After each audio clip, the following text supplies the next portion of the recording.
वर्षाची कल्याणी, 5 वर्षाची रोहिणी, 6 वर्षाची काली म्हणून नाम मंत्रे पूजावी। ही 9 मुली 9 जगदंबा म्हणून आपण पूजतो। 2 वर्षापासून 10 वर्षापर्यंत जी 9 होत्यात त्या 9 मुलींना नाव द्यायची मला। 4 वर्षाचीला कल्याणी, 5 वर्षाचीला रोहिणी, 6व्या वर्षाच्या मुलीला काली, अशा पद्धतीने नाव त्या मुलीला देऊ ना आणि ती देवीचं पात्र समजू ना तिची पूजा करा।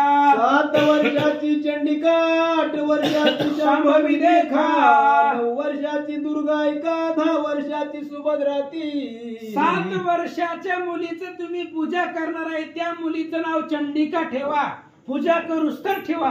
पुन्हा 8 वर्षाची मुलगी तिचं पूजन करणार, तिचं नाव शांभवी ठेवा।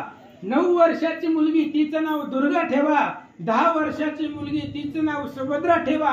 जगदंबा सांगतात या प्रकारे करून 9 कन्यांचे करावे पूजन, मुख्य नाम मंत्र जाण बोलला से पुराणी। अशा पद्धतीने 9 मुलींचं त्या ठिकाणी तुम्ही पूजा करा।